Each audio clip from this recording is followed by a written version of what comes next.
Nebraska crop producers will soon get material that may be able to help them make more informed management decisions during the growing season.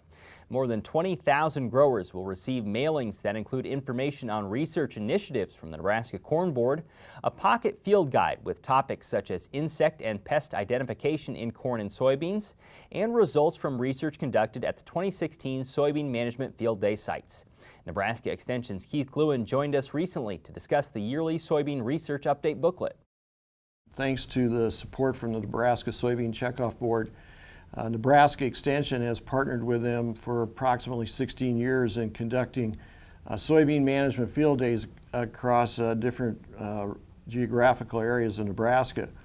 And at these field day sites, which are located on farmers' fields, we conduct replicated research that is the backdrop of the field days in August.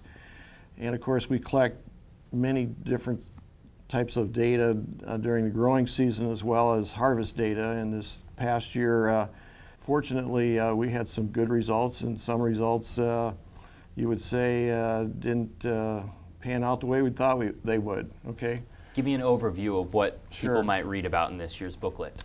In short, you know, we look at studies where we're applying seed treatments to the seed, whether they be a fungicide or insecticide, and we're applying foliar fungicides during the growing season. It's readily accessible. We looked at studies where we looked at different fertilizers, different additions of nutrients.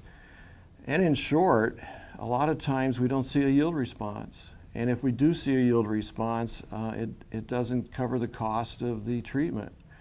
Now, at some sites, under certain environmental conditions, you know, we've seen a positive yield response, but oftentimes it's pretty near a wash. What did you do this year on water management at some of these locations? Well, there too, of course, we're under the, we work with Mother Nature, okay? So can't control that environment always, and we just didn't see a lot of yield response this year from irrigation treatments.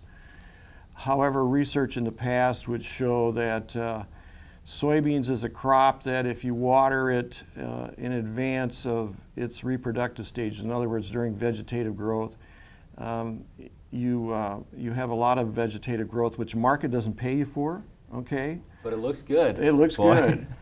Soybeans respond to water in their reproductive stages of growth. So again, we're talking about the R2, R3 timing of making sure that plant has adequate moisture if you're in the irrigated world.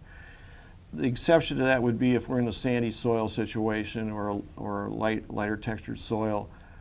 If we're having, you know, drought stress early on in the growing season, then of course an irrigation to keep the plant growing is warranted. I assume by this point in the year you're already getting ready for next year's Soybean Management Field Days. Give me an overview of what you're looking at. That's correct, Jeff. We'll be out at the West Central Research and Extension Center at North Platte. It's probably on the western edge of the soybean growing region in Nebraska.